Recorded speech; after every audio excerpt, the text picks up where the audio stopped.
were protectors. So the men in the tribe were protecting the women, and that because they were doing that, their brainstem thinking gave them some kind of right to exert authority over the other gender. But anyway, So, I just wanted to say that I'd love to have that separate conversation designated just for that at another time. So if you're interested, let me know. It's a great idea to have some sprouts of, I guess, side deep dives with the people who are really interested in it. I like that idea. Thank you. Always have. yeah, Colin, you're back into a slightly higher pitched chipmunk version of you. Yeah, I don't It's know. understandable, but it's happening. It happened yesterday in the middle of the call. That's when I noticed it. Yeah, no, I thought I fixed it. I did a software upgrade on it, but apparently I didn't. I'm going to put on my reporter's voice and it should be right now. No. Now you sound like a machine. Yeah. Okay, you back could to the try. You could try back to doing the- voiceovers for Disney with that voice. Back to the drawing board. I'll go change Mike. Sorry. good idea. Very disappointed. I'm worried. This is my favorite mic. And, well, anyway. You've got it static on that one. That's probably my fan. Try that. That's better? Thanks for the sound check, guys. I like those FM mics. Frequency-ating modulations.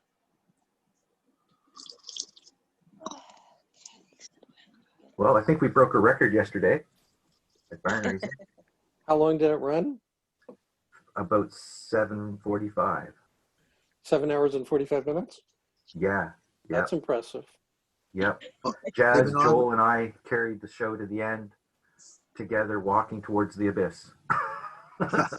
Maybe saw a little of the horizon, but that was it. Hey, Colin, why do you always leave me out of the equation? Oh yeah, you were there, but you were like popping in and out, so you weren't walking with us. You were kind of observing us walking. But I was there for at least 5 of the hours. Oh, I know. And not only that, you came in near the end and brought up this, I think, the similar topic you just raised with Doug before the recording started. You might want to repeat that. I think it is a worthwhile thing to maybe have a side conversation or focus on. My original question is, why does it always seem to me that you leave me out of the conversation? That might be your perception. It might be, but I've noticed it for a few years.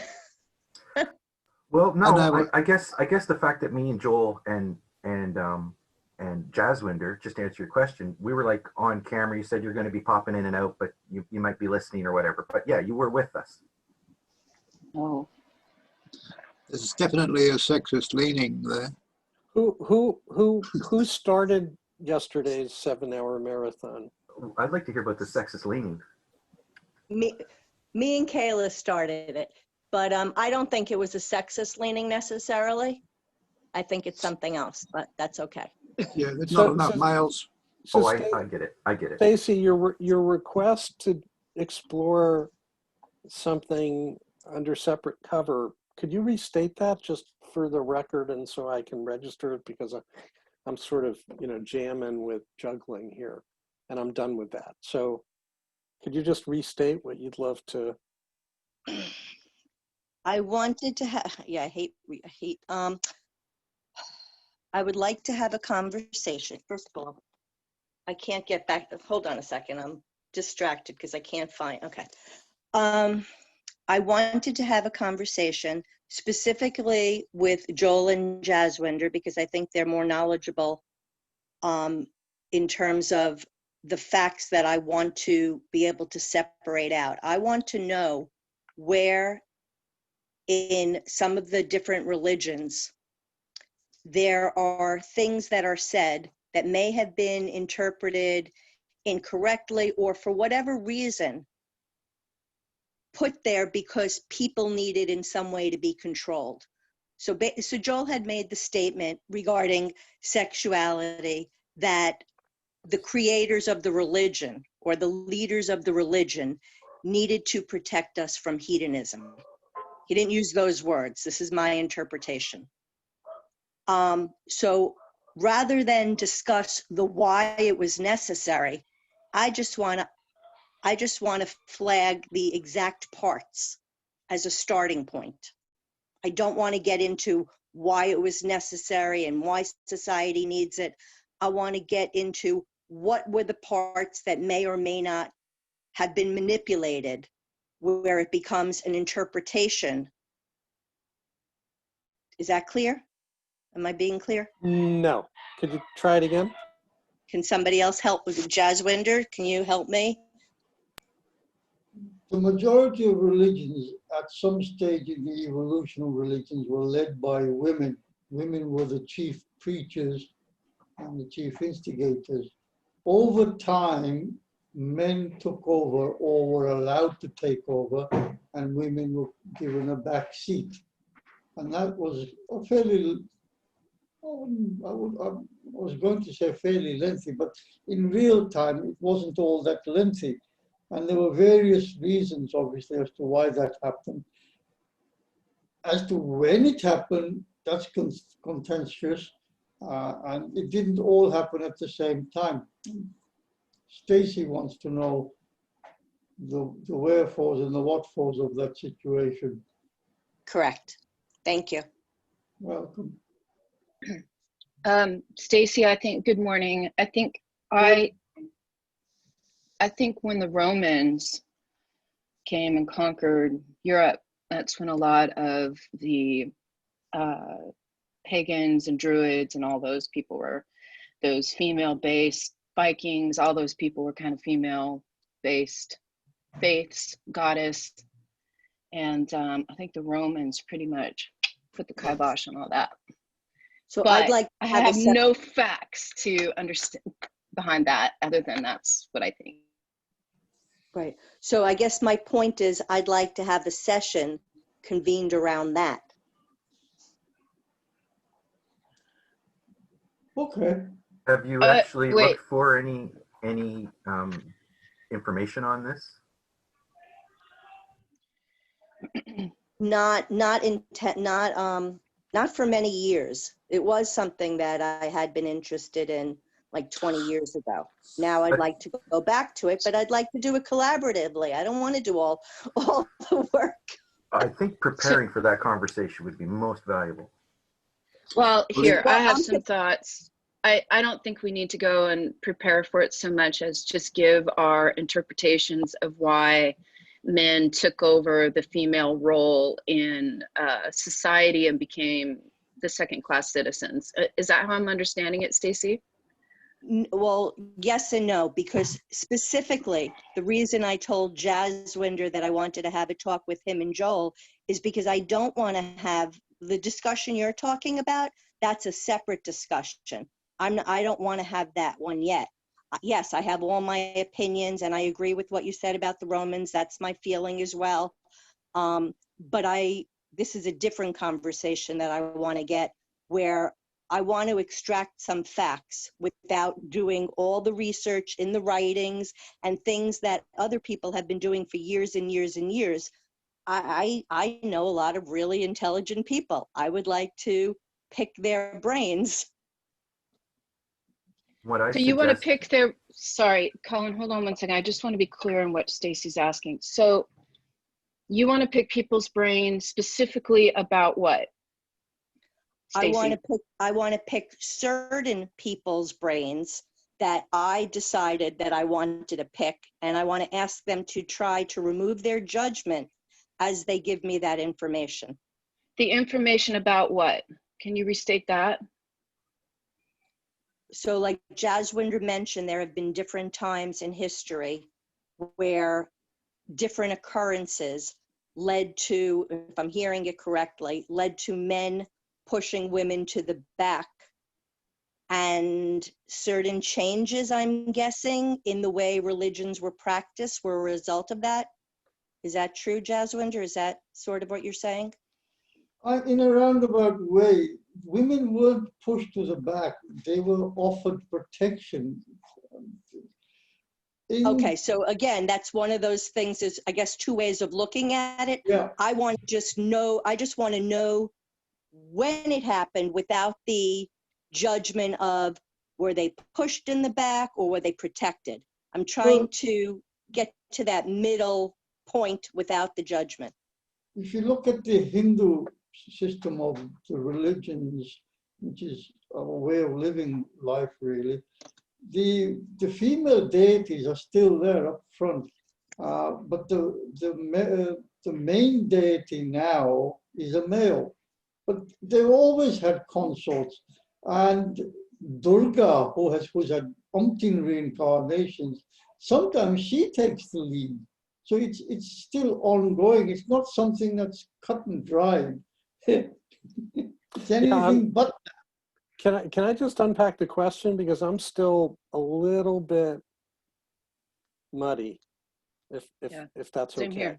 So there's a piece of the puzzle which has to do with women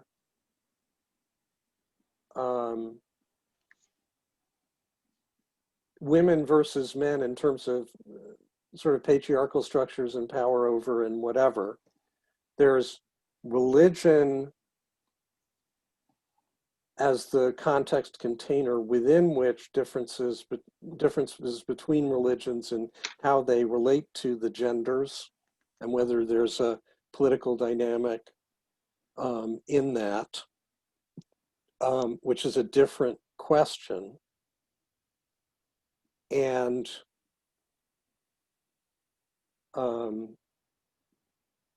then there's sort of the foundational. I would most of the scholarship comes out of the feminist movement.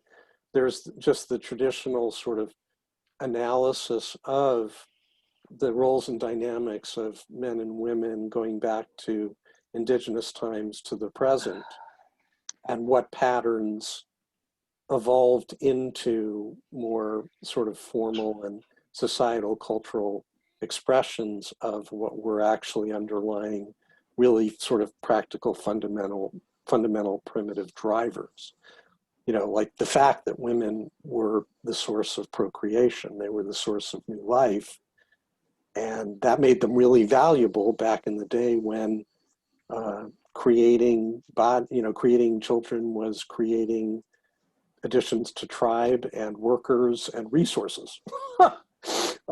So I'm trying to figure out the specific question that you framed, which was religion and women being subordinated by,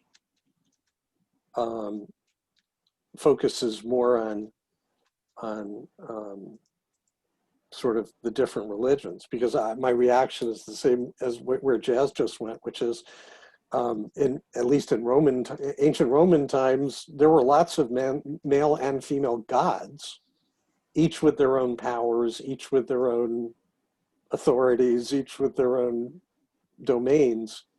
It was the Abrahamic traditions, when they came online, the one God, that God was male. So let me explain where my question came from, or why it even came up. Okay. During the call, the way I heard something to be said was that religion creates a story in order to teach children. The next step from that was that we human beings were basically to protect us from our own hedonistic inclinations, needed to be controlled in some fashion. And then I heard a lot of explanations that I didn't necessarily agree with, having to do with women. They're the ones that leave the marriage, they go off and cheat 80% of the time. All these things were thrown out that I didn't necessarily agree with. Rather than going in the directions that we often go in of, well, I think this and that's not why and all that, I wanted to go back to the very what I think is the origin, before the opinions are put in, of why, not why there was a need to do it, but how it got done, or what actually was imposed. Because I'm not really clear on that. I'm not, you know, I didn't study the Bible. I'm not a Christian. I'm not a Muslim. I'm not, you know, so I just want to hear from other people. You know, a lot of times I'll be talking to somebody and they'll start quoting scripture to me. So at least when they do that, though, at least I can look up that phrase and I can then interpret it through my lens and see where there might be some truth in there or how it might have been misinterpreted. So that's sort of where my question is coming from. Does that help at all? Absolutely, at least for me.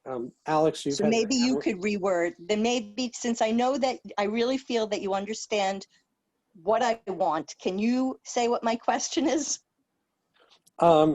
Yes.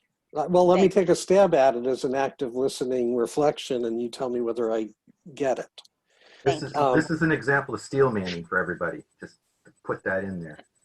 An example of what? I don't know Steel what manning. steel manning means. It's the opposite. It's the opposite of straw manning. So Which means what?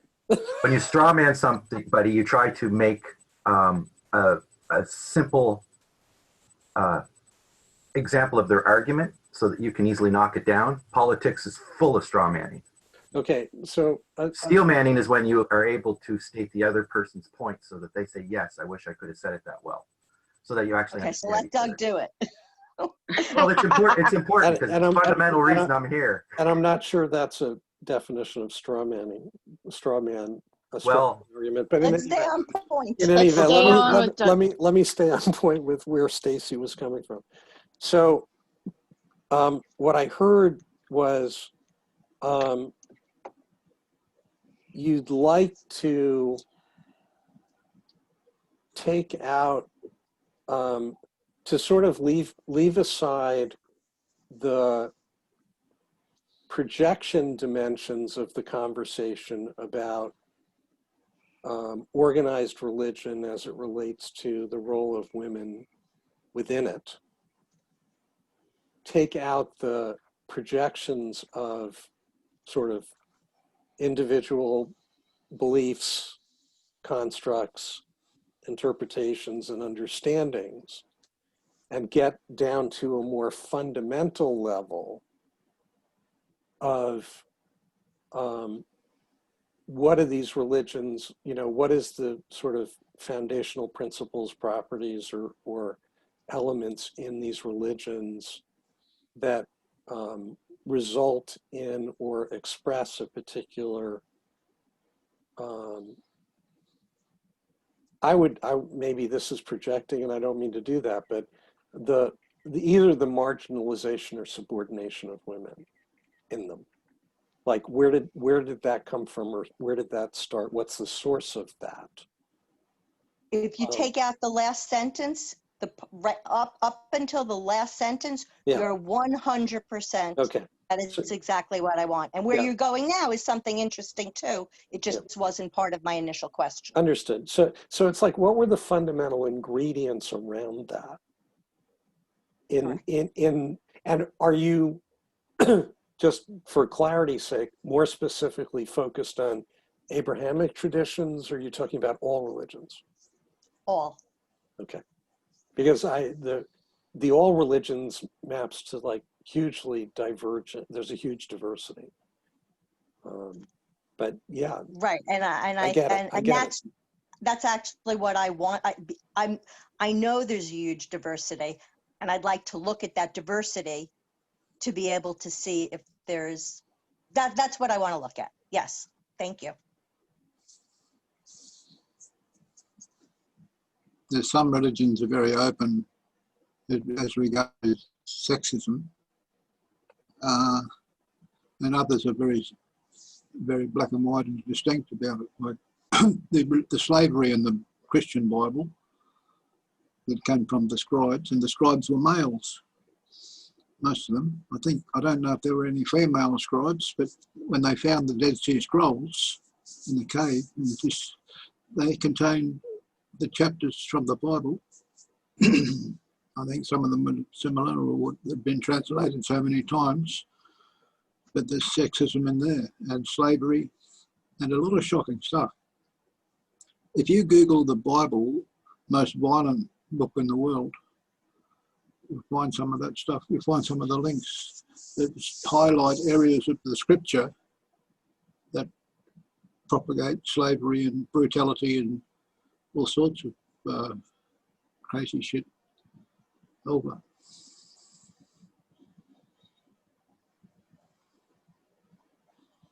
And what gets me is when people try to be apologetics and try to justify it somehow.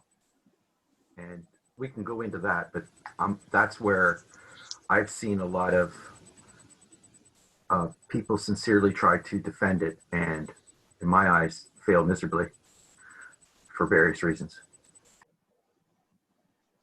I think colonization, when we look back on history and how the shift really happened around the time of colonization, just throwing that out there. Yeah, all kinds of tricks for sure. And where do you separate the political and the religious and the king? Well, we've had a recent change. I think probably, I don't know how far back, probably 100, 200 years ago, women started in politics. Then we got Margaret Thatcher. I'm curious if the Enlightenment had anything to do with the advancement of women. I've never really heard anything about that.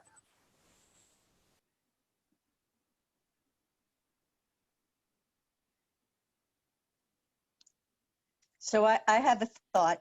It's changing directions a little bit because I'm sort of kicking myself because because I started while everybody was getting ready for the call, before the call actually got started. And what I said is, I'd really like to have this specific conversation at another time, another sprout. And it wound up like doing exactly what I didn't want to do, which was to bring it here. Well, if we successfully got to what your like question / subject domain is. Oh yeah, that part was great. Then we cleared and unblocked that, which you know, that works for unblocking. Yeah, no, that part was great. It took a while to get there, but we got there. You know, that was an official unblocking of something. And at some point, I'll continue for a minute. I would have loved it if Colin would have waited until you said that question and we got that done. And then Colin could have said to him, that was an example of, and we could have moved on to our next unblocking. No, I wanted to have people know what it was as it was being done, so they could be mindful of it. That's all. Sorry. I don't know if other people felt this way, but it was a little bit disruptive. I missed that. It was garbly for me. It might be my internet. Sorry. Stacy just said that your interjection around steel manning and then straw manning and all of that was in its own right sort of diversionary from what was in that moment on the table. It was a tool. It was a tool. It's like the map. Was it a tool? Well, when my map is a tool, it breaks the flow. So anything you try to do to capture in the flow, if it's not done with great, what do you say, without disturbing the flow, it's very difficult to have any interjection of any kind. And that could be fine for certain things. No, there's but different all kinds I'm of saying, Colin, this is a debate, so. All I'm saying is that I think if you would have just waited 20 seconds, just until Doug put forth what he thought I was trying to ask, I think you still would have been able to capture everything, but I think it would have been more effective. I appreciate your noticing the timing might have been off. I still think it should have been before he went through it, but maybe, you know, it's a risk. When do you interrupt, or when are you active listening?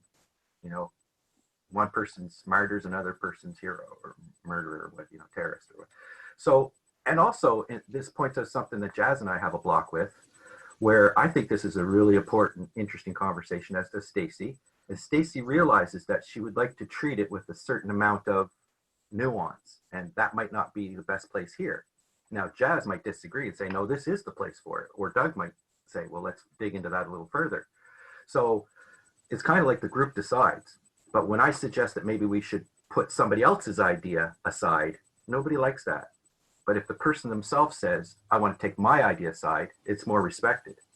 So it's something interesting there, how to perceive how we manage time and the context of the conversations. So I would never want someone to think that I want them to not have their thoughts heard. But where could you make a better nest for them? And if everybody decides it's here and now or here next week, then sure, why not? But that's knowing what's going to happen, a little bit of preparation. Well, you make a good point.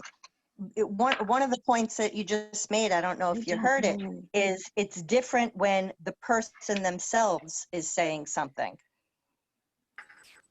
Yeah, it's totally true, but that does not make it any more or less valid.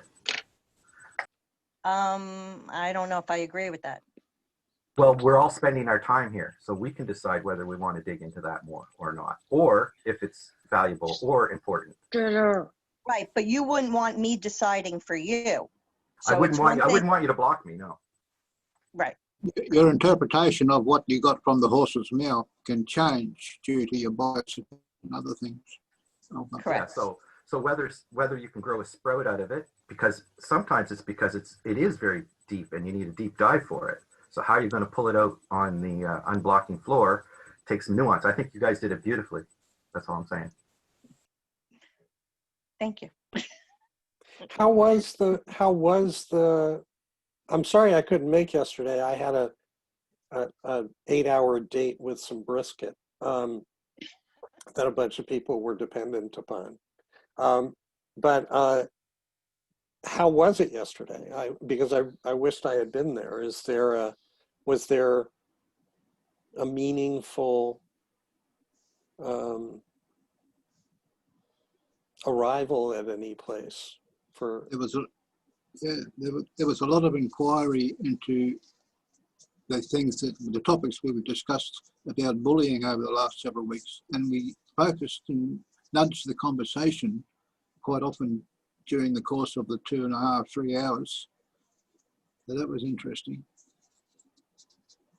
Sometimes people needed a nudge to illuminate an area of shadow where they hadn't thought about that. You know, there's influences outside of the norm that a lot of people fail to acknowledge in human relations when somebody's trying to exercise power over.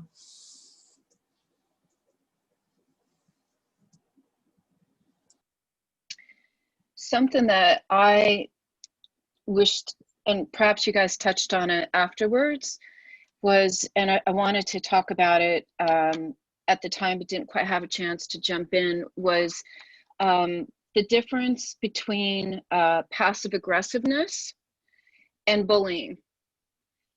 And I think they're two different entities. So I think somebody can be very passive aggressive.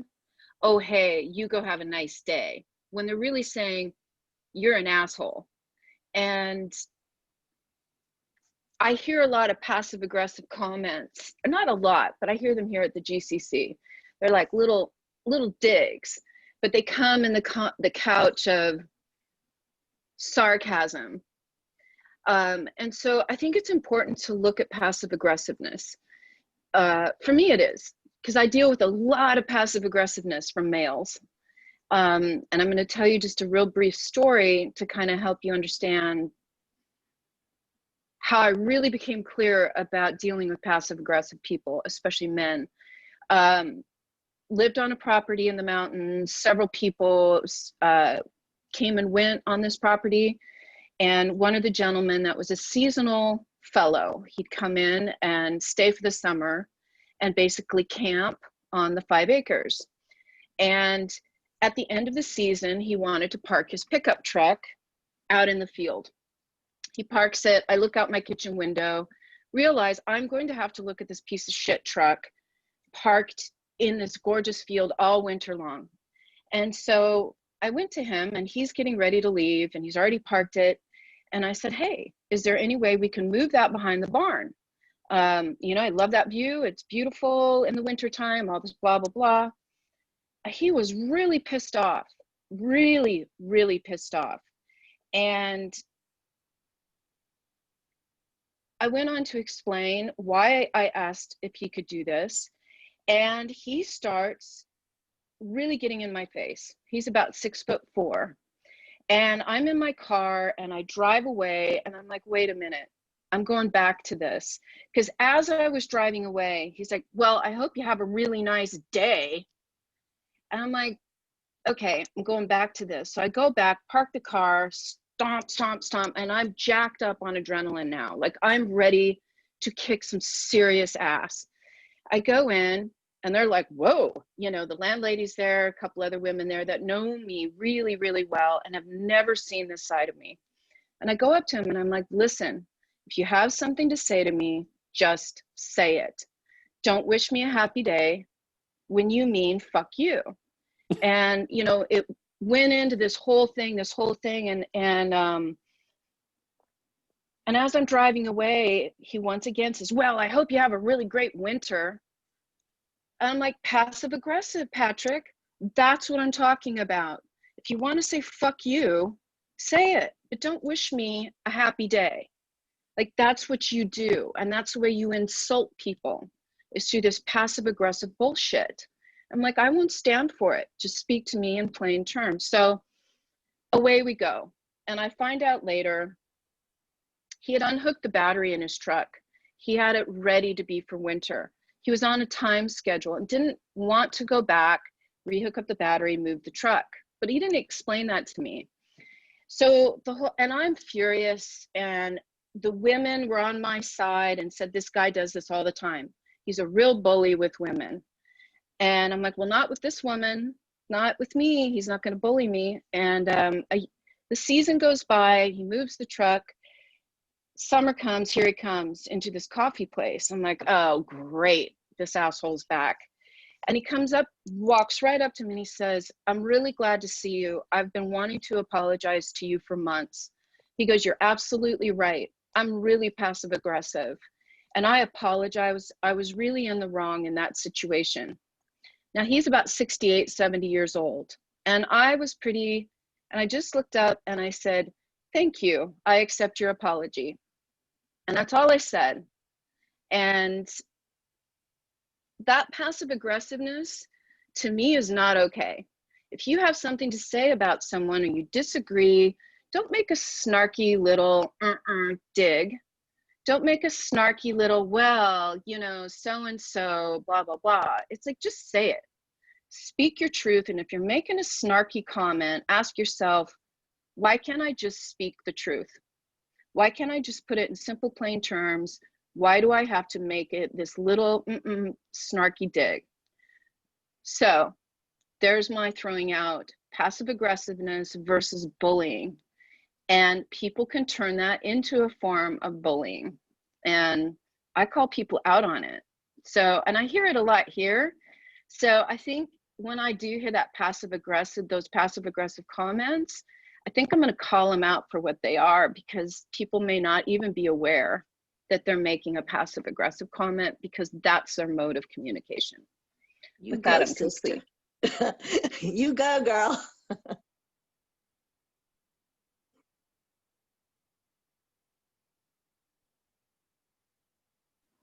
And now that I have your attention, this is for Alex. Alex. Alex. There's your Lorax. And Kayla and I decided that the Lorax looks like you. Look, it does, doesn't it? Couldn't that? Alex is now officially the Lorax, but there it is. And I'm very proud of it. And with that, I'm Very complete. cute, very cute. Thank you. I'm very proud of it. This last week for me, I had a whole raft of conversations and around power projected over as distinct and distinguished from personal empowerment power, being empowered. And one of the things that came out of the one particular breakout conversation with somebody who was really sort of questioning me into fundamentals around it was at the belly of that beast, and I think it applies equally to I think passive aggression is still aggression. So it applies to aggression in any form, which is intrinsic to power, projecting power over or on others, right? That it's about if I'm the one projecting it, if I'm the one projecting power, control, authority, or aggression over somebody, it's in service to asserting authority, power, agency over what they do or don't do, what they say or can't say. It's about me controlling them intrinsically. The ingredient in it, the piece in it that makes it problematic or destructive or damaging, one of the attributes of it that came out of this conversation, out of this one conversation, was that there's discretion in that moment, meaning I have a choice as to whether I do that way or not. That if my goal or agenda is to affect your thought, your words, your actions, in principle, there's all sorts of approaches to achieving that don't involve power, authority, control over, that don't involve that projection or imposition that's power centered. And I have a choice. And by choosing that,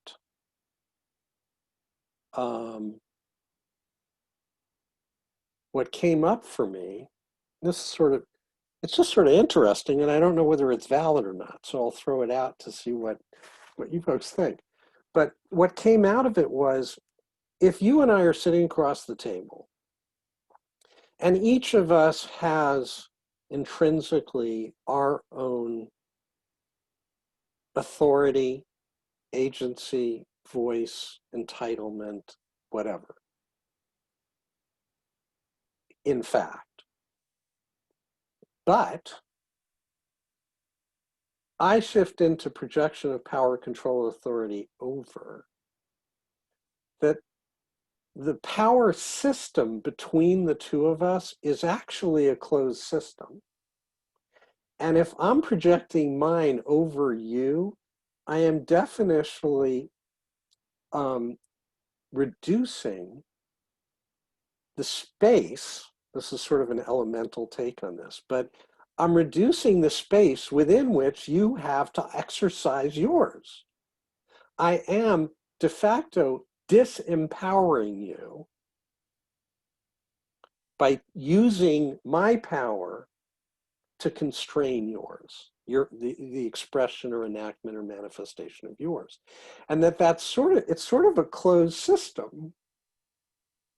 And just to extrapolate that, if you think about, a traditional hierarchical, Fortune 10 company with a CEO projecting absolute unfettered power, control, authority over 144,000 global employees, in direct proportion to that top-down projection of power, control, authority over, how much generative potential is being eliminated, like taken off the table within his or her people, just by the fact of that setup. Just by literally one person defining the space or allocation of space for every other employee in that organization. And how fundamentally insane that is. I just thought it was an interesting take. And with that, I'm complete.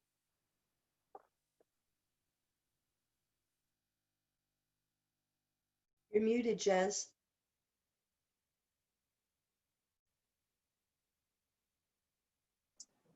And Colin, I saw your finger if you want to go after Jazz. Colin's not muted. Yes, he is. So is Jazz.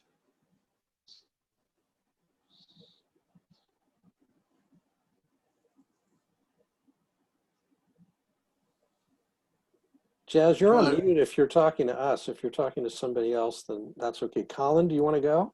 You raised Has your the host got muting powers? No, everybody can mute and unmute themselves. Yeah, okay. Oh. I can do it. Go ahead, Colin. Yeah, so I was just about to write into the chat in relation to what you just said. I wondered if you and others noticed how I was very careful not to block or define the space, but to try to enhance it, and democratically. I get accused of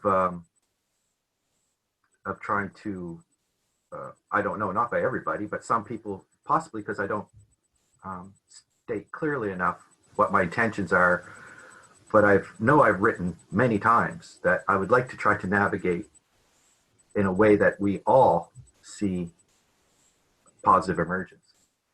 And instead of going back and digging through the crap for the lessons learned, can we not just try to and make a fuss out of things, like doing, I could put my time into doing response videos if I feel I wasn't heard. But I think that a lot of this stuff can wash under the bridge as long as you learn and move forward in positive ways. And some of the topics we've come up with are very detailed. And I do think they get glossed over. And so to restate again, and I've heard Stacy say that sometimes that she feels I'm not supporting her or whatever. I don't know if that's from experience that she just expects that's going to happen. But I don't mean it that way, Colin. No, but it does come out, and it is your feelings, and I don't take it personally because we can talk about it, which is nice.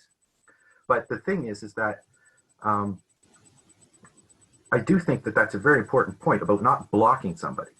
And it's an unblocking, so, it's kind of appropriate. And I say, I may criticize, I may give suggestions, but I'm not trying to block anybody. And if you think that, maybe there's some things I would like to block. I can't say everything, because there's some things that are just nasty and I don't want anything to do with, right? But I don't expect that here. So if somebody wants to get into a deep discussion about the treatment of women through history, the timeline, that's a great conversation. If we want to bring that into the main room, that's not for me to decide. But I would like us to consciously know where we're going as we make these decisions, as opposed to just, it's a preference to know where we're going and know where we've been and how we could be more efficient, learning how to move forward with what we deem is important. And sometimes it's important just to play. So if it's play day, then it's play day. So, but I don't like to play in the middle of trying to fuse together the nuclear bomb wires. And I really respect the diversity of the people here. So you really have to be careful not to get side railed, and that's where it'd be nice to have tools, I think, to identify who thinks what's a side rail, who thinks what's important, and kind of getting ready and doing your 1, 2, 5 minute promo video. If you've got something you want to share, I think that's the way to do it. That's the way I see people who really want to be understood do it. So anyway, I'll just stop with that. Ira and then Alex. And just a footnote on this meme of like what is projective or power over. Generally speaking, in the first person, is a really, really good practice. Because the minute I invoke you, or I invoke we, that's projection of power and authority and control over. And that's where you can hold interject. on, Colin, hold on. You can interject if you hear it. Colin, hold on. Those things are projective, just saying. And I have a standing aversion to it and a preference for people owning their words, their shit, their thoughts, and their feelings, which they're entitled to have. They're just not entitled to impose them on me or us or somebody else. Anyway, Tyra, then Alex, then Stacy. So I just kind of want to be the devil's advocate there with what you just said, Colin, which is, I don't need a map for this Zoom group. I really don't. I don't need a focus. I personally don't need that. That's not important to me. What I get from the group is tools to communicate and to listen. And I use those tools after I'm done with this meeting. I've become a much better listener. And I don't claim to think I've ever learned everything there is to learn about anything. I am fucking dumb. And I would never walk away from a Zoom meeting, this one particular, feeling like, oh, we nailed that one. I feel like we could revisit every single topic we've ever talked about here 1,000,000 times and learn something new each time, because you have somebody else's perspective and understanding and experience. I could go out and have whole new experiences that might be an enormous shift of understanding for me, and may want to revisit stuff. So I'm pretty content with how the conversations go here. And yes, things do shoot down, branches shoot off, and sometimes I can't follow it. And sometimes my brain just sort of checks out. But I like that. I like that we can do that. And that is an exercise in enormous patience for me, to not say, wait a minute, let's get back to what we were talking. I mean, that's appropriate. But to me, the tool I'm learning is to listen to those offshoots of thoughts. And so I just want to be the opposite of that thought. I'm complete. Alex? I'm thinking about the binary situation between male and female. Like the division that people try and divide groups with, it's divide and conquer rule, and they'll pick on something like sex or race, or to politically divide people and cause disruption and lack of unity. But when we overlook that, using the knowledge and power we get from intelligent people, we can see that it's all bullshit. We're all really just people trying to get along together, one with each other, males, females, different colours. That's where the juice of the soup is, I think. That's where the knowledge that we can resist these powerful people trying to have influence over us by causing havoc and chaos and the racial division and hatred and sexism and all that. So it's pretty clear what's happening, and all you got to do is use your heart, just link that with your brain when you're thinking, and you realise that the empathy does work, because it allows you to see with the focus and more clearly the political situation on the ground and the power play between those with the elite people with big money and the corporations and the bottom of the pyramid, which is 4.5 billion people who don't have a say and who suffer from the consequences of the resource depletion and climate, global warming and war. Over. Stacy? Yeah, so I just want to clear something up. And if I don't articulate it well enough the first time, then I invite Colin to have a separate conversation with me at another time. I just want to say, the block that you're talking about, I don't feel that you try to block me any more than you try to block anybody else. So that's not the part that I take personally. What I was referring to, which I have felt from you, I don't think it's intentional. I don't feel it from anybody else that's presently here now, but there are other people in the group that I felt that from as well. And what that is more of it's not a sexist thing. It's about professional credentials. And I have felt from you and from other people that sometimes I've been overlooked because I didn't have those professional credentials. And that I just want to stay, it's not anything that's affecting me or making me upset with you. And I love you and I think you're terrific, but I just want to clear up exactly why I tried to raise that to your attention. I'm Yes. complete. Yeah. Thank you about that. And you can rest assured that your ideas stand on their own, regardless of credentials. Thank you.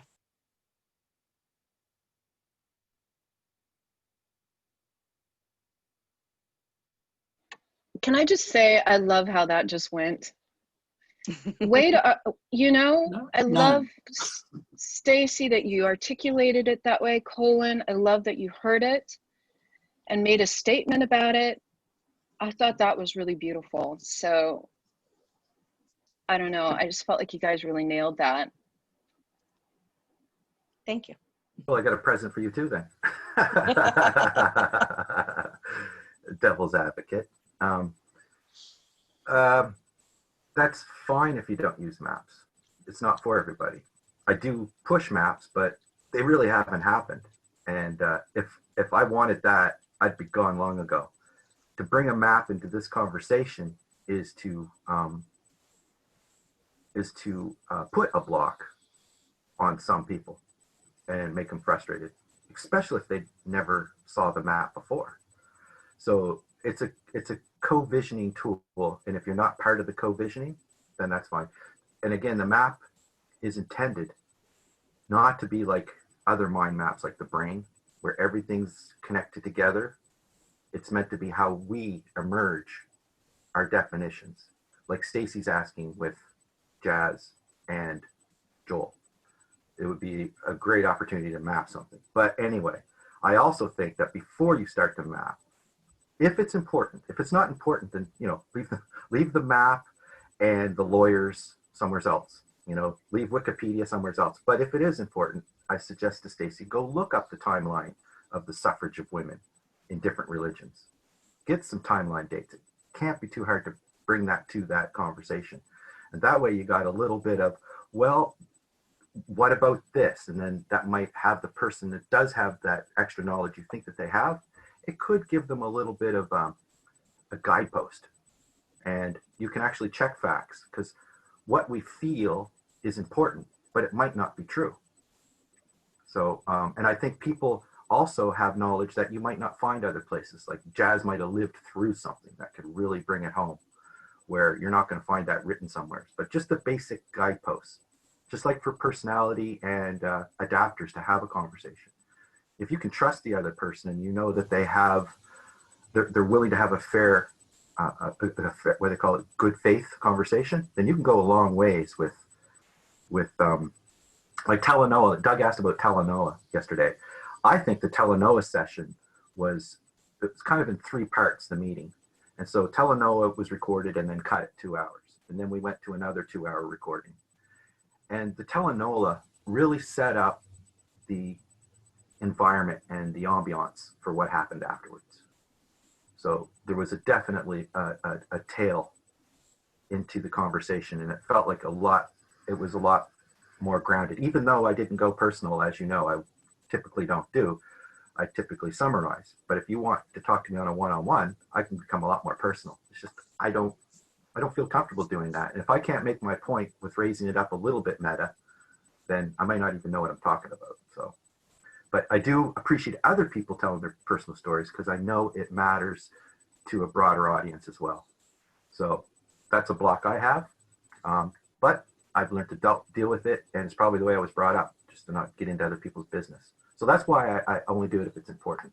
And somebody sticks their neck out in the public sphere and says, you should, or power over. Because I agree with Doug, power over is probably one of my biggest pet peeves, when authority uses it and abuses it. I like power over when someone's going to save my life and say, hey, don't jump in, watch out over there. Like, you know, a good example would be somebody guarding the pool. What do you call that? Those people that Lifeguard. yeah, there you go. Lifeguards are good authority power over. But anyway, it's always context based, and I hope you understand, Tyra, that I don't expect you to use a map to get, because everybody comes here for something different, and perhaps you might say, you know what, that would be a good. I want to map that out because that SOB keeps changing their story, and you can't nail them down. There's a snake in the grass. Let's just, or I can't understand what they're saying because we're not even using the same words. So you define this word, I'll define this word. Let's agree to use the word the way you want to. And that happened with me and Joel with the word God. I can say God with Joel and be happy about it. I don't see any reason to use the word God because, you know, you could actually be more specific about what you're talking about. Because God to me means supernatural intervention in the physical world, which science should be able to pick up a little bit. But, you know, so let's not go down that road. But if you start talking about the God of the Bible, he's a monster. You start talking about God with all the frequencies and one is everything and let's feel good and have positive energy. Well, sure. That sounds great to me. Like, you do you. Soon as you tell my children they're going to hell because they're born sinners, that's when I leave the church.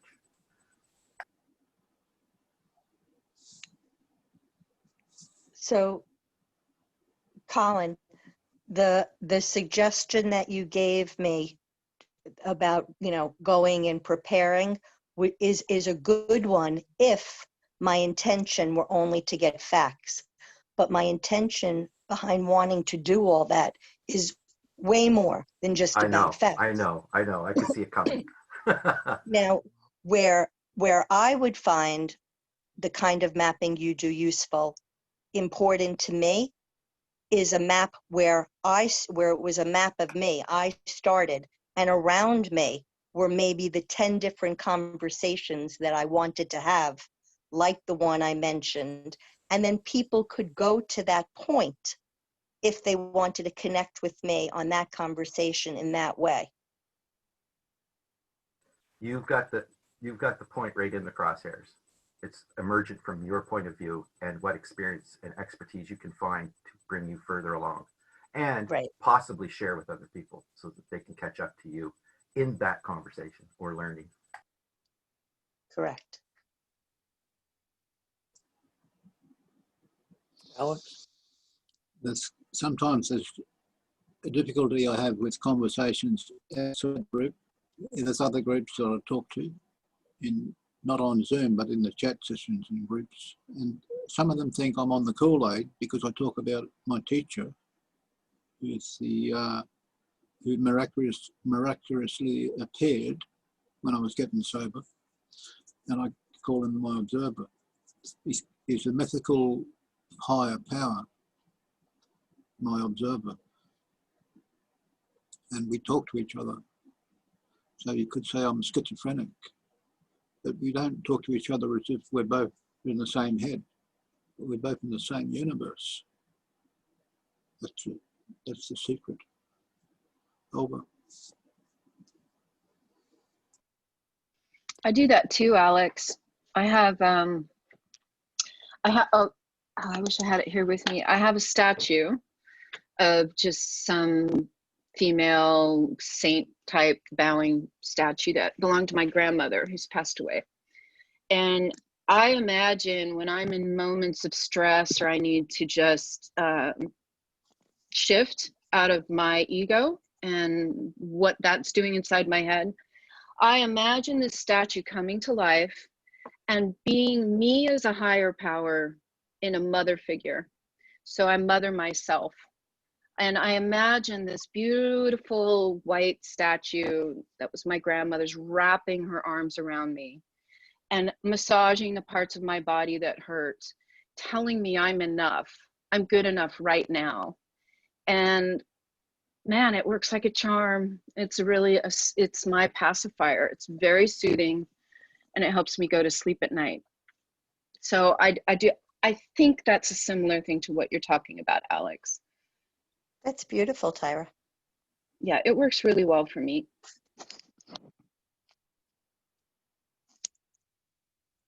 Welcome, Josh, by the way.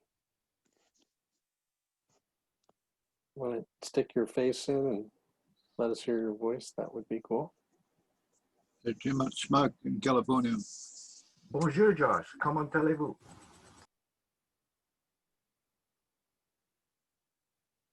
He may be still waking up. Parlez français? Stacy brought up something. Oh, there he is. Let Oui, him go. oui, je parlais vous français, oui. Bonjour, bonjour. Yeah. How's it going in the, how goes the battle? It goes. I'm just waking up, so yeah. Can you say that again? Good morning in You're French. looking pretty, I'm sorry. Bonne nuit, bonjour, what is morning? Morning is Bon matin? is breakfast. Morning is midi is afternoon. Morning. You got me. Matin? Maybe. Matinee is another one. I think that's Afternoon. I don't know. You got me. I think we just said bonjour. Morning in French. Ce matin, maybe? Matin. It's bonjour on my translator. Bonjour, Josh. No, but Okay, morning. Google, how do you say good morning in French? It says bonjour. In French, you would say bonjour. Yeah, that's about right. Yeah.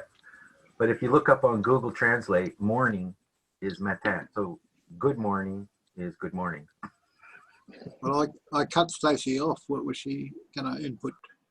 It was nothing important. I was joking. I was going to say that Joshua looks very East Coast today. You're muted. I can't hear you. Oh, sorry. I'm just waking up, so I'm in a wife beater. Sorry. I'm glad you said it, not me. I said it. It's okay, Josh. Some It's of us okay, are Tom. enjoying that wife beater this morning. Yeah, that's non-passive aggressive sarcasm. No, I thought it was pretty to the point. Yeah, non-passive aggressive. I actually right. just see it. I actually just see it as very Brooklyn. Yeah, I was thinking that if you can't imagine yourself being violent with a woman, aggressively violent, then why would you be sarcastic or psychologically violent or aggressive? You know, it's the same sort of thing to me. Yeah, I wasn't applying that to the T-shirt. To me, it's just like a very Brooklyn kind of look. Yeah. So I had a very GCC thought as I was going to make another coffee. And it has to do with what Stacy said. You made a very good point. I don't know if you caught it. And she said, you mentioned that when you are interjecting on what somebody other on another person's topic importance. So if somebody like Stacy earlier, she said, I have an important topic, but I want to side rail it for another time. I do that all the time. But in the group, I think we all have a little bit of moderation leeway. So if Doug said, you know, well, I'd like to go this way, I think all of us would see him as a proper moderator or the group moderator and probably submit because of time constraints or whatever.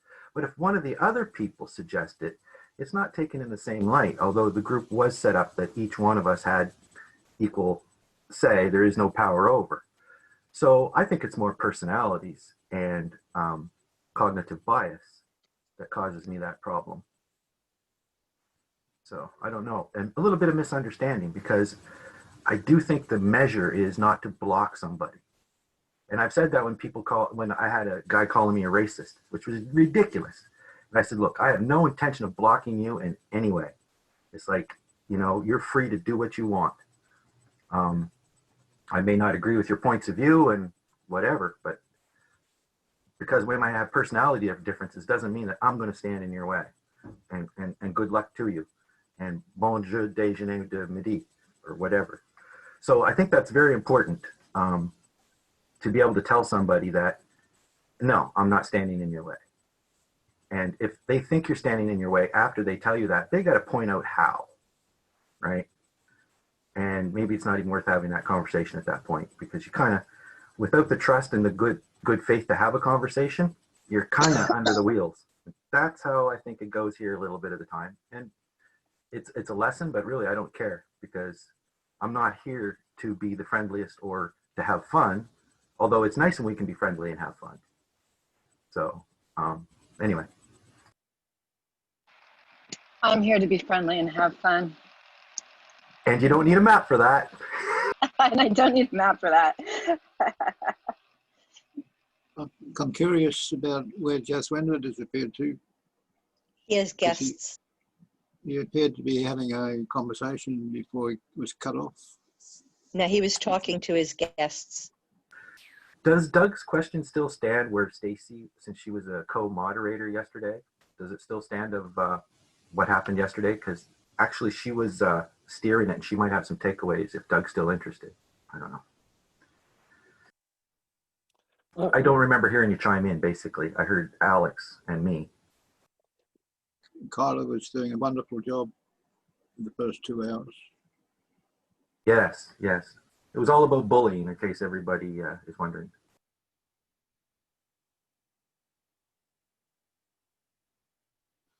Did you guys get to a good place, Colin? We lost Colin. No, I was just going to freshen the coffee, but sorry. Yeah, I think I really liked all the parts. It was like they're like different acts yesterday. And the first act was about Telenola with Stacy, and they prepared for that somewhat. So she might have some takeaways. Then we had the retrospect afterwards, which was a separate recording at the 2 hour mark. And then, and the retrospect was really interesting, and people got to speak a little bit more outside the Telenola framework.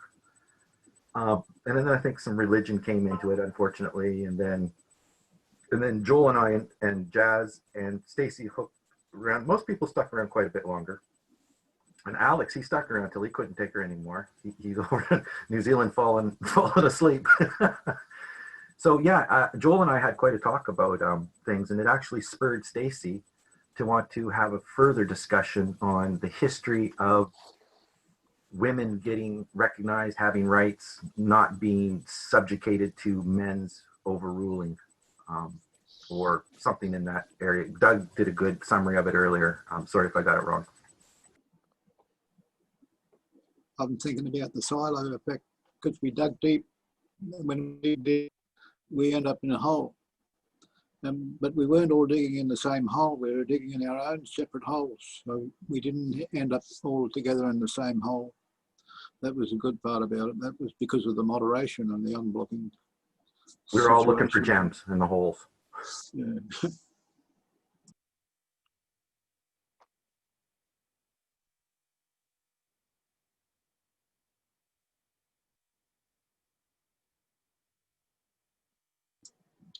Well, I love the subject of silencing women and how that came about through, the decades, centuries of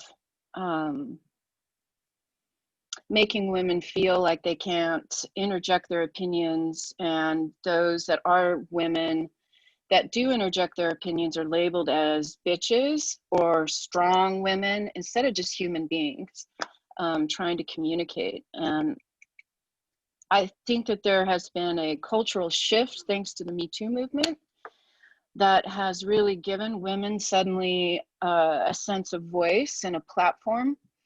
So I'm wondering, I guess where I'm going with this is looking at those patterns of pushing women's opinions aside, whether it was doctors in the early 20th century that decided babies should be born in hospitals and not by midwives, and then taking that power out of women's hands and putting it into male doctors' hands, that type of stuff, to where we are now, and how are women using their voices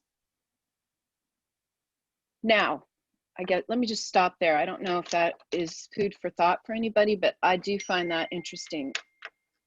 So my preference is to frame it just a little bit differently, and instead of making it exclusively how women are treated, because I do think there are similarities, which is what comes out in the telenoa, at least that's what I find. And I'd like to look at it more in the framework of people who have been silenced or suppressed, whether that be children, whether that be, I mean, there are plenty of males that have, you know, faced that in their families, with their fathers, with the church. So I just, you know, like to pull away that, you know, I'd like to remove the box a little bit. I like that. Maybe we can give examples of times where we felt like we were silenced. I don't know. Is anybody interested in that? Anybody? I'm interested in ways to identify in the future how to deal with that. And your example was a good one, dealing with the passive aggressive battery boy. Yeah.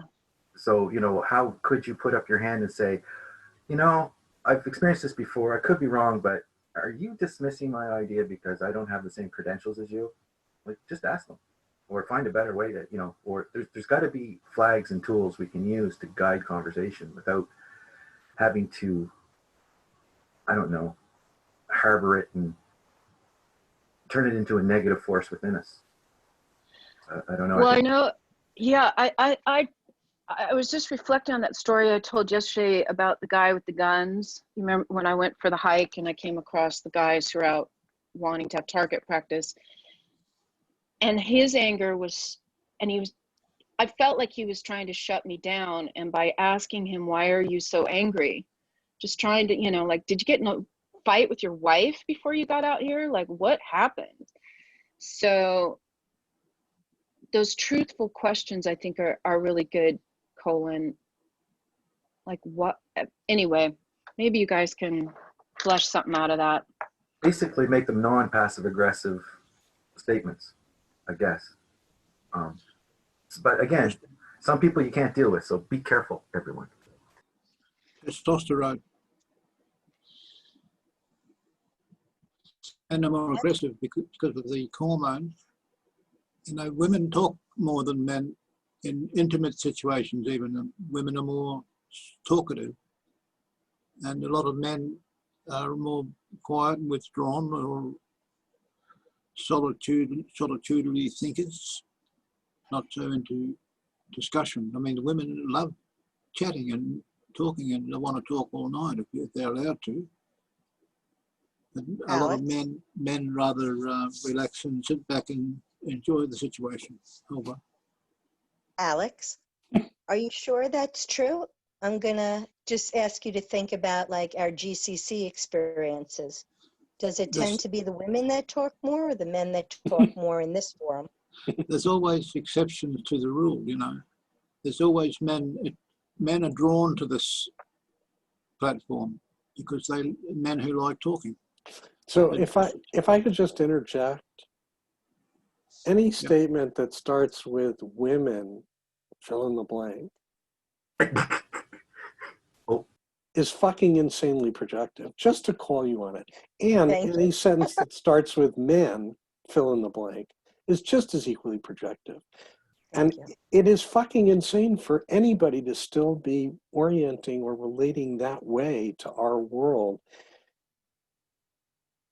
if there is any hope or prayer of us surviving as a species. One goal for Doug. Starting. Sorry, just this is the thing about projection of power, control, and authority over. And our words reflect our reality. My words reflect my truth. Alex, your words reflect your truth. And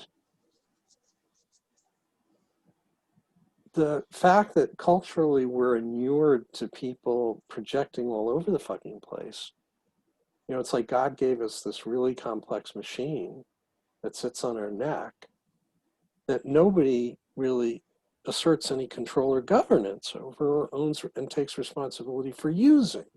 So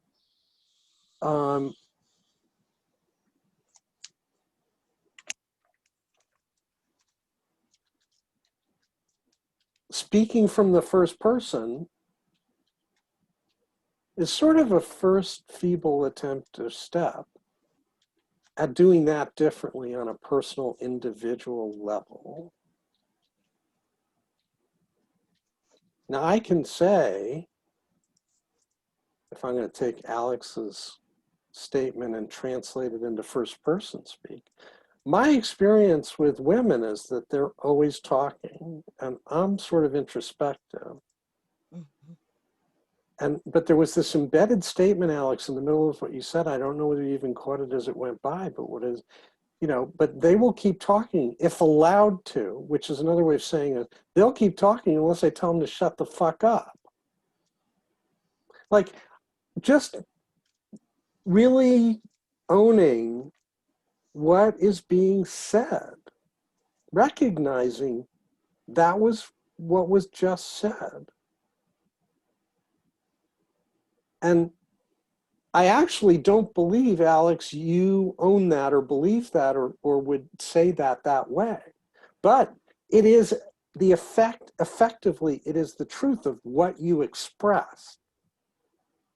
So precision counts, responsibility counts, understanding and acknowledgement and recognition of the power of my words when I share or say or do anything is sort of step one to figuring it out,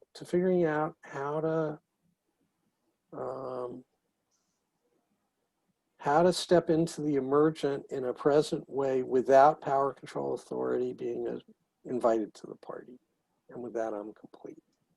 If I could share a confession, excuse me, because it goes to what I was trying to say, that a lot of people in a certain situation, regardless of their sex, have similar feelings. So I could say that sometimes my experience with certain men have been that they will keep on talking unless I tell them to shut the fuck up. And it's a similar feeling. Those aren't real men. Those are beta males. I'm not making any, I haven't gone to that step yet to say why I think they're doing it.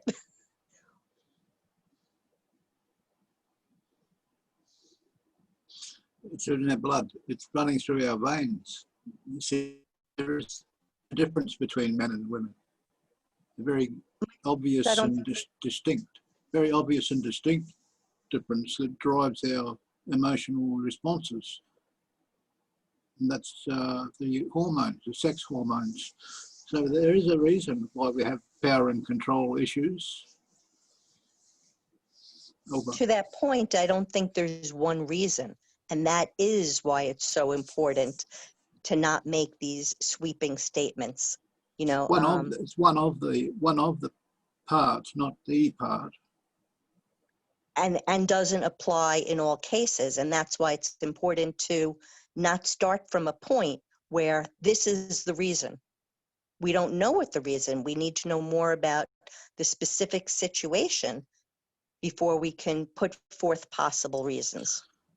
That's where I go back to the old days. I hypothesize about the hunter-gatherer, where the women were looking after the children. They carried the water, and the men were the hunters who brought food for the family tribe. It was the males who protected the tribe from danger. But I think I'm hypothesizing, there's probably an error there where women were doing that and men were looking after the kids. So things do change over.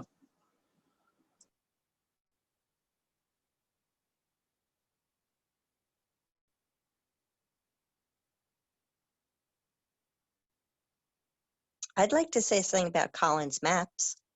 Colin, I would love to see like a map after like a call that maybe just has, GCC in the center and then all the possible conversations that could be had that somebody expressed interest in having around it. And if that could be posted with the link of the show, then that might cause somebody to say, oh, that's something I want to have. And then people could mark their interest. Yeah, that's kind of like an infographic. It all takes work, and I've decided that I'm not going to make any more conversation maps. I might add to the ones that I have if people want to, for reasons that it makes no sense if I'm building them alone. Sam's pointed it out. It's not the group map, it's my map. And I've had pushback, and so basically I want to, if I'm going to build maps for the group, although I could put work into it and do it, I just feel that I might be able to do more useful things. But a newsletter would be cool to suffice for that. And having people, well, the more prepared you are with an agenda, the more you can record what you're doing. The maps are just meant to record the chaos. I've done the experiment. I've experienced what it's like to try to track conversations that are difficult with many different points of view. And without some moderation and some joint collaboration, it's kind of futile. Yeah, I think what I was, just becomes my notes. Yeah, So I think what I don't was, even want to go there. yeah, no, that's fine. What I was suggesting was something that was not labor intensive. It was something that I thought would probably take less than 60 seconds from, you know, from sitting with you and seeing how quick you could put a circle in the line. What worked good is if you can have a format where, like when Doug was writing stuff in the chat, when people were talking, it was a really good, concise summary of what was just said. So you can make branches.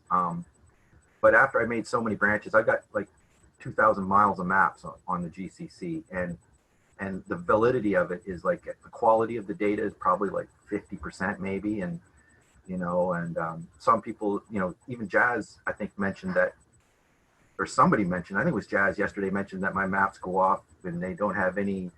It's just basically a chaotic thing. Like he's really shitting on it, and rightfully so, actually, because it's all a matter of how much effort you put into it and the feedback and the collaboration. You know, I don't have time to download the internet or map everything. So it is from a central point out, like you said, Stacy, your knowledge trail. And that would be your buy-in. So if you wanted to spend an hour or two to make a no, I don't. Map, I don't. It was just. That's what I mean. That's what I mean. Like, when do I put on that hat and say, "Oh, here it is"? Unless people are prepared and say, "Okay, I want to say this." But yeah, there's a lot of gems that could be brought out of here in many different ways. And mapping is one when you have, I think, a cognitive alignment or reaching one. It's hard to map chaos unless it's your full-time job. Poor government.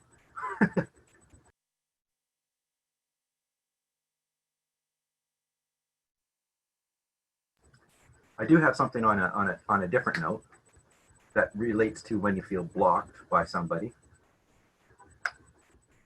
and a bit of an apology, because I maybe not necessary, but I commented on the Friday show. I put a summary of what happened because it was about possibility of me barking up the wrong trees. And Doug latched onto that. And so I wrote a post and I called him a 20% bully. But I think underneath there, you know, blocking me from the way I wanted to go.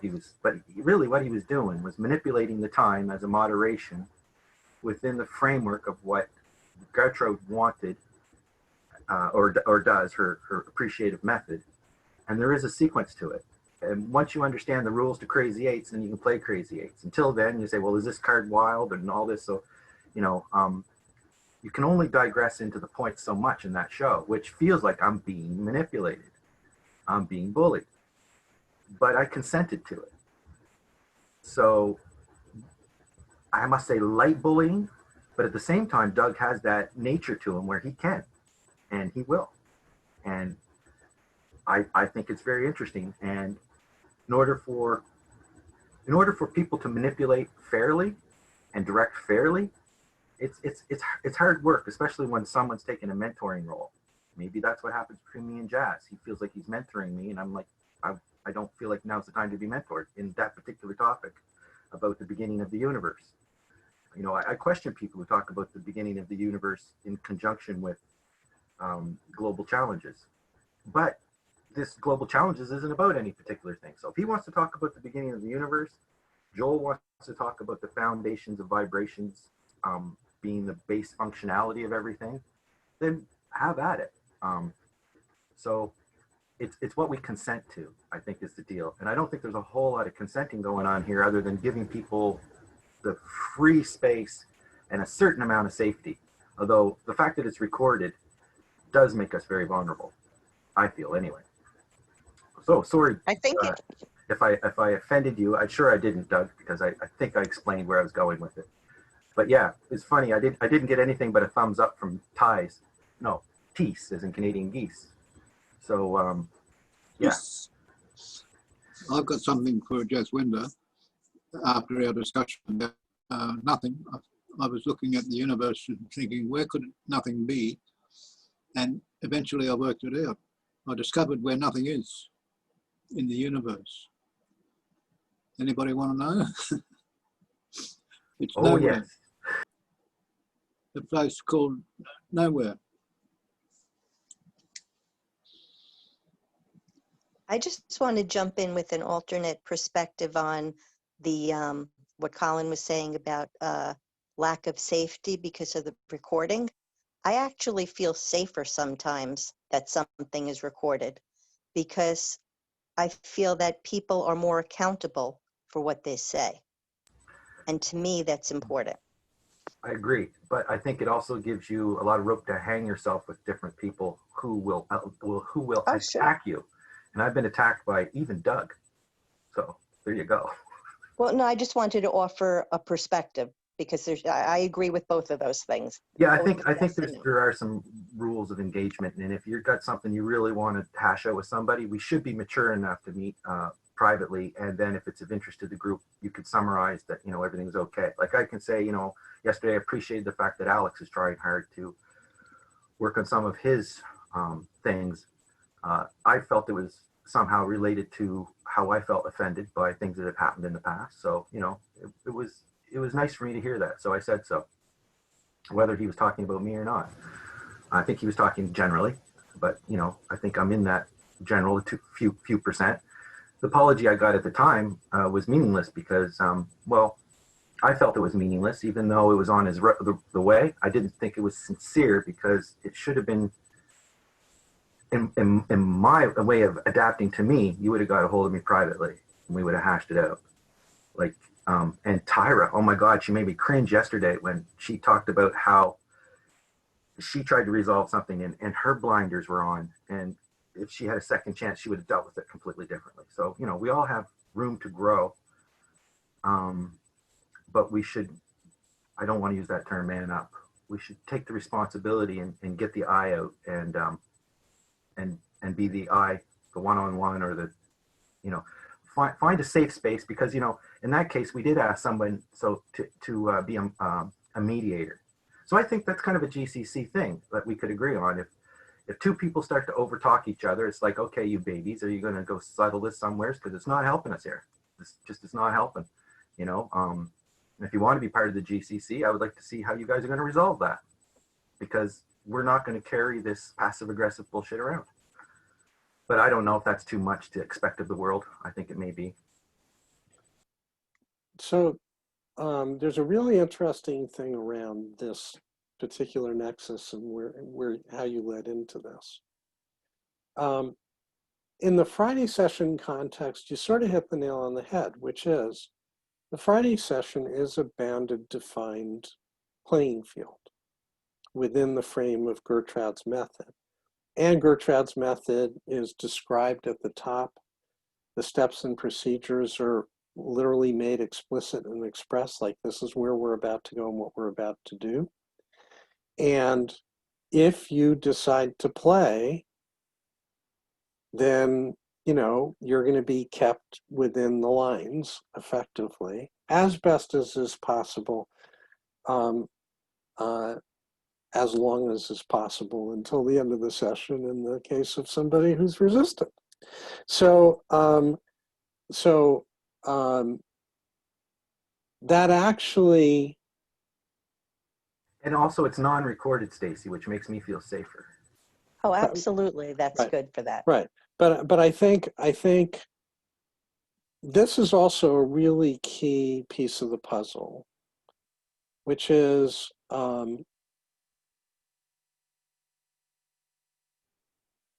when there is a defined, explicit rule set, you have the decision to vote with your feet. Like, be there, don't be there. But if you're there, you're under the rules of the construct, right? Outside of Fridays,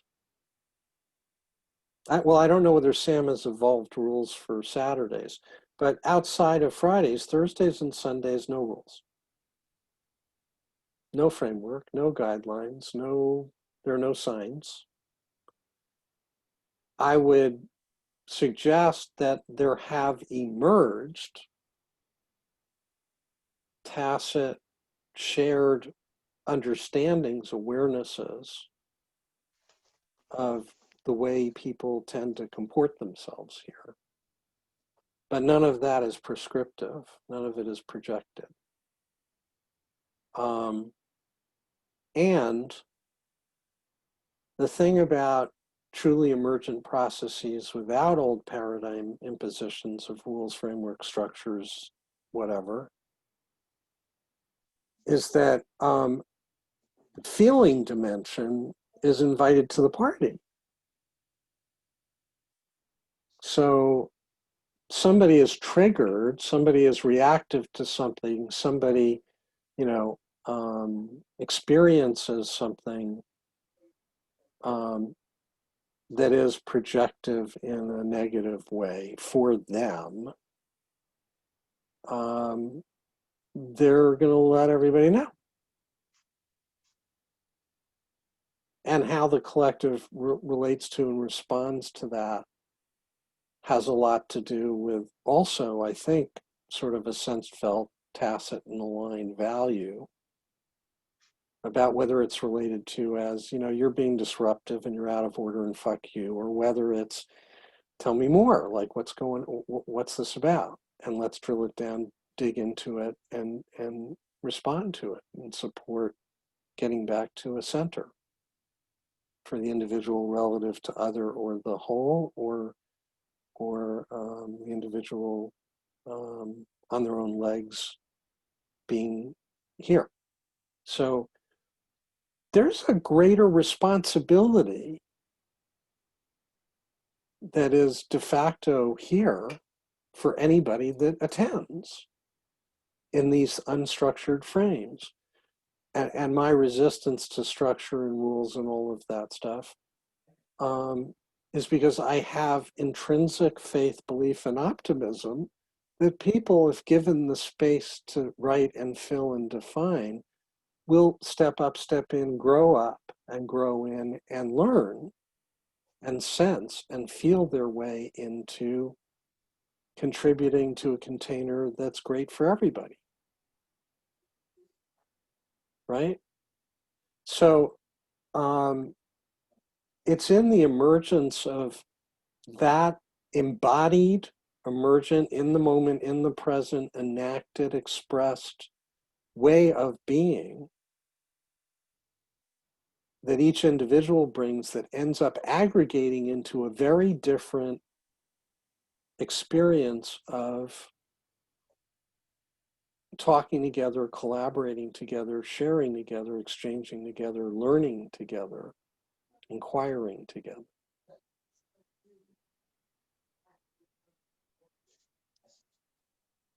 And the key ingredient in that soup for the absence of rules and frameworks and agreements and all that stuff is that it just creates and enables and allows for a huge amount of space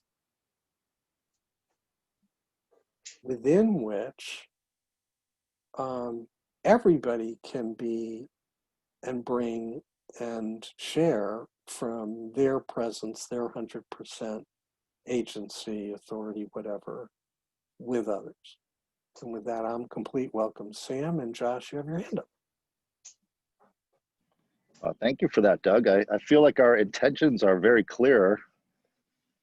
and everyone has different intentions, but how you ideate and move from ideation intention to creation of better tools and sharing is kind of the conversation I'd love to have on a barn raising or on another call. But how we can do us better as opposed to wanting to do us better is what I'd like to work on. And I keep bringing this up, I'll bring it up again, is if we have a trust that we all own this conversation, not just Sam's recording it, but at some point where we press a button and everybody's recording it and everyone's agreeing and it is truly peer-to-peer. That would be what I'd like to get to in all forms and fashions, not just the recording aspect of it, but the broadcasting aspect, the inclusion aspect, and everything in between. I just wanted to bring that up. And thank you guys for unblocking. And thank you, Stacy, for being so brilliant of changing the conversation over to Colin's maps. I thought that was also brilliant, and not having the matriarchy conversation and women and men fighting, because I'm here with a woman, Gisela, and I'm a man, and we're both yin yang, so we can not fight. Like, we don't have to fight each other of matriarchal versus patriarchal and thousands of years of each. Like, we don't have to matriarch over the men or patriarch over the women. We can just coexist. And I'm complete with that. Thank you. And also, I want to put the GCC in a trust, so we all have the trust, not an agreement, but a trust that we all own it together and there's no power over. And now I'm actually complete. Thank you.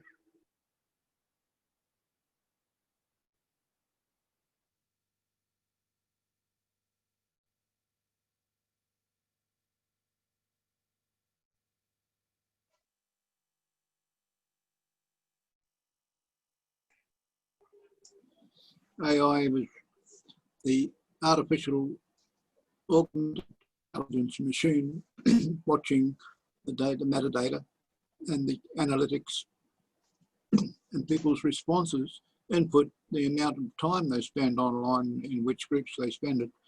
That's artificial intelligence. Advertising agencies love that analytics. So it's it's a valuable commodity online, data. And if we can somehow be aware as we construct our co-creation projects that this is a commodity, it's important to know how to protect it and who has access to it and who doesn't. Because if we don't do that, we're just giving it away and it'll be manipulated and abused. Over.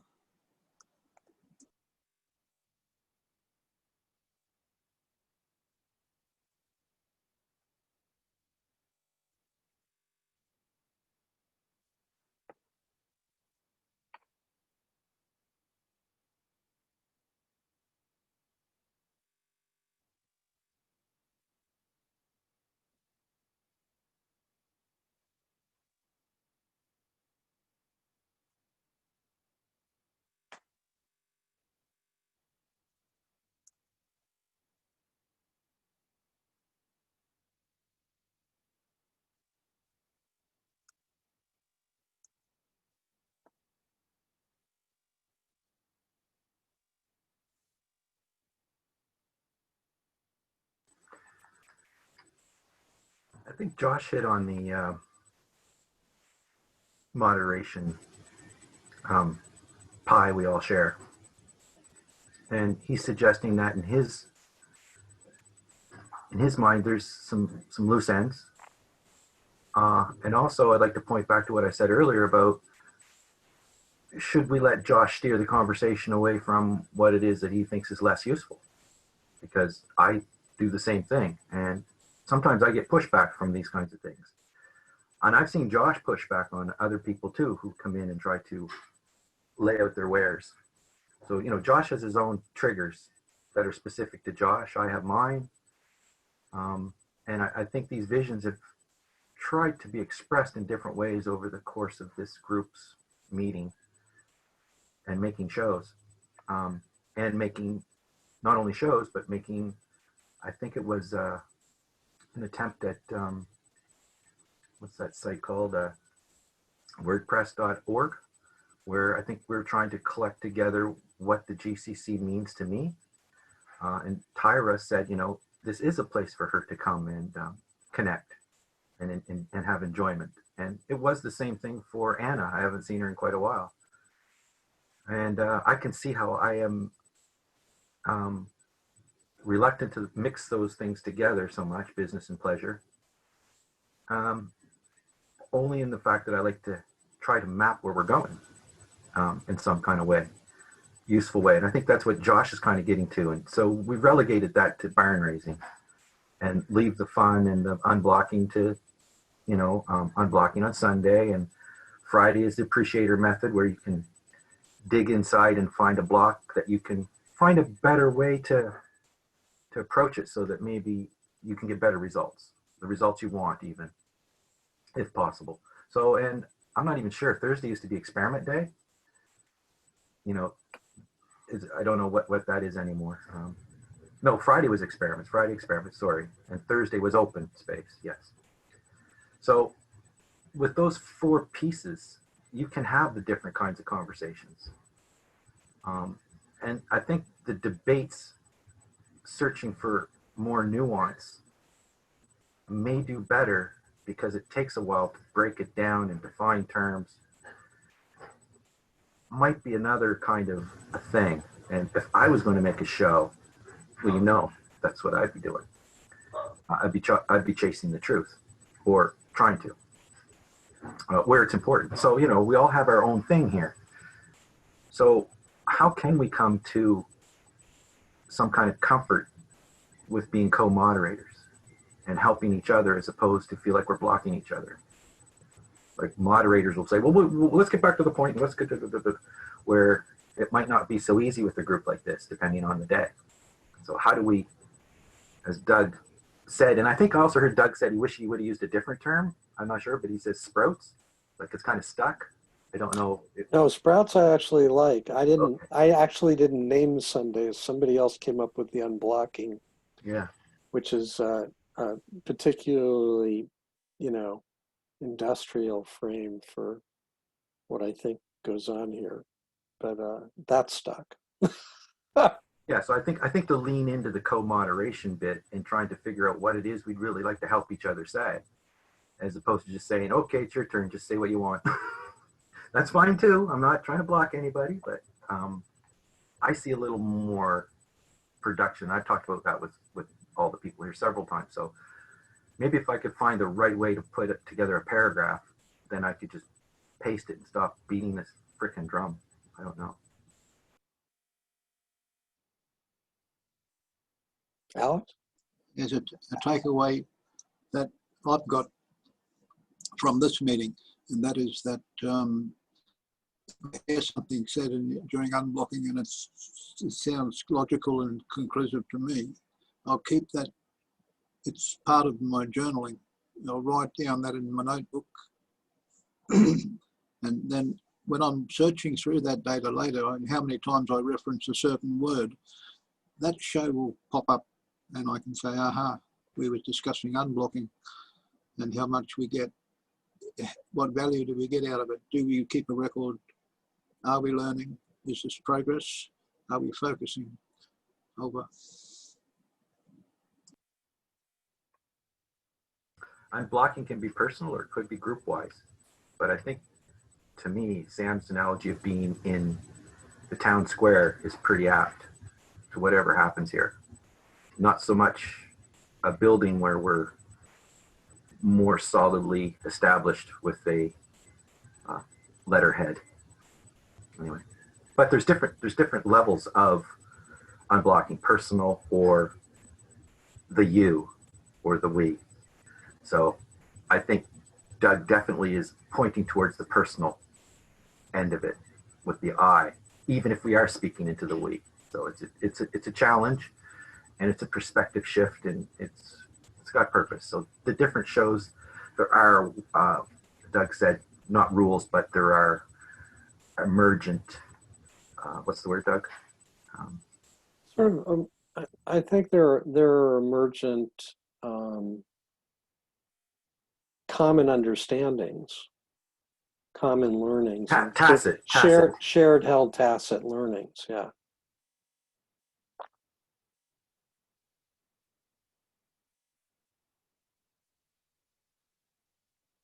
So what came up for me, oh, I'm sorry, Stacy. Go ahead, you raised your hand.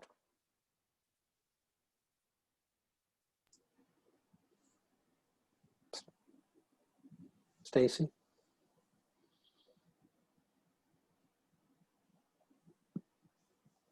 You're on mute if you're talking. We don't have your pictures, so I can't tell. Sorry, I didn't know I was on. Sorry, thank you. There you go. So I wasn't here in the beginning of GCC, and I was wondering if people are still interested in those experimental conversations, because that's something that I'd be interested in being part of on a different day if there was an interest. I think that was Fleming Funch that held that up, but was he part of the original GCC? Well, Tammy did it when I first got here. Okay. Tammy was running them. Yeah, well, Tammy launched the concept of Experimental Friday. It's evolved into Gertrude's Appreciators Method Day. Right. My general orientation has always been sprouts are signs of thriving and growing and life, and I'm a big believer in and support them, and would be absolutely willing and inclined, depending upon a growing crowded calendar, to support new sprouts if people want to sprout them. There's a way to, there's a way to do that. Other people, yeah, I'm trying to figure out if people would be interested in that. You know, like, go ahead. Yeah, just for framing, the way sprouts have happened is somebody has said, I want to put a stake in the ground. And then they've reached out, solicited, or asked for help and support in doing that.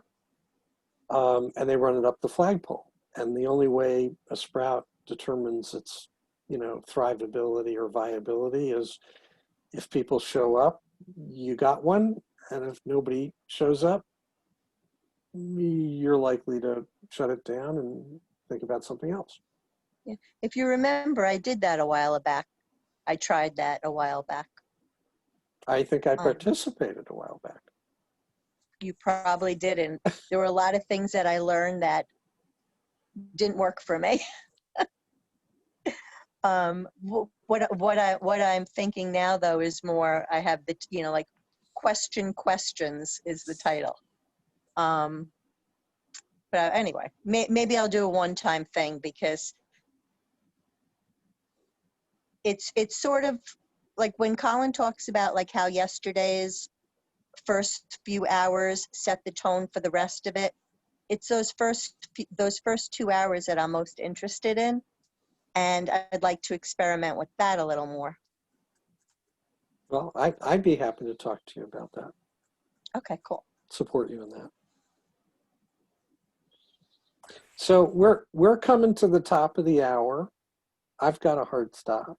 Love to invite some like closing, final, hopefully somewhat succinct shares.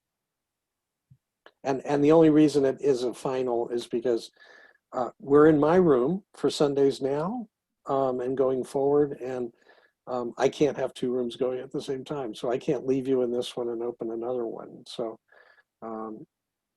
if you guys wanted to self-organize into somebody else's room, you absolutely could do that. But at least for my tenure, we're coming to a wrap. Any closing shares, comments? Just a quick logistical thing. Doug, I had offered to do some of the post-processing that I sometimes do for others, even though I'm not recording this one anymore. So if you'd like, I can still help with that. Terrific.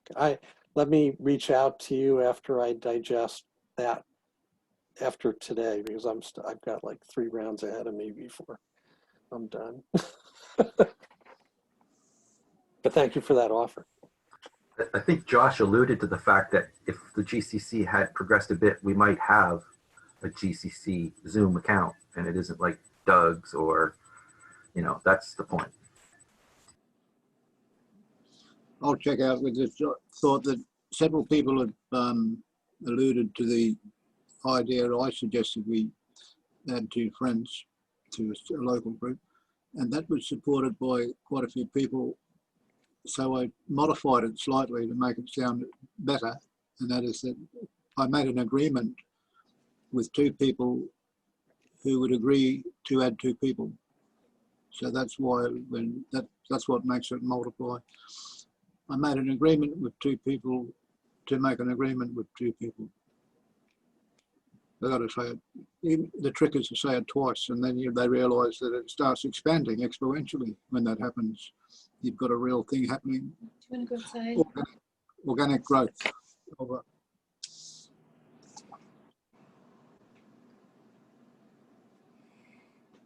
Closing comments, closing shares, going once, going twice. Josh? My only closing comments is that I'm proud of our group for trying to do us better. And I think that's all we can do, is just try to be better and not bitter. I like that. And we can propose some structure for certain things and less structure for other things. I posted the 10 commandments of conversation. I'd like to push that for a while.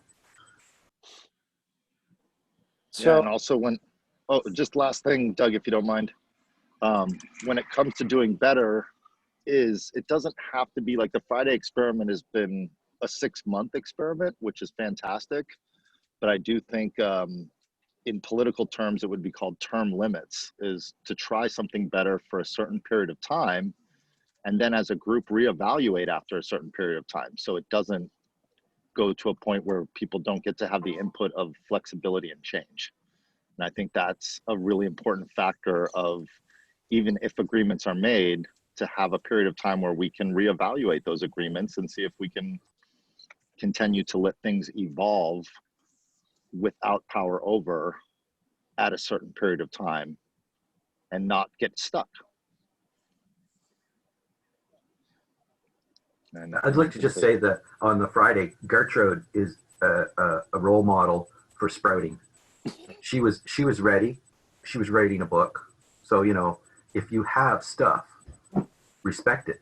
And she is now. She may have incubated in Friday for the term limits. Now she might be ready to sprout bigger. And that's how you start small and successfully. You don't need a trick. You need work.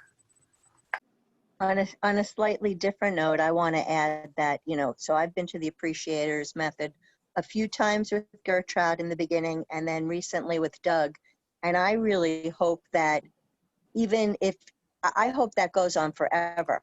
I think that container, regardless of who's directing it, facilitating it, whatever, is something that should be part of any organization. Get back.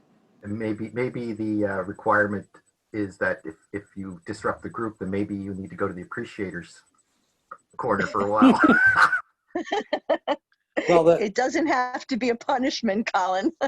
yeah, I just want to say, it was a sprout kind of deal for Gertrude, and to the extent it's maintained its vitality, value, use, and life for the people that have touched it, and hopefully people yet to come. My inclination is to support it as long as it's living.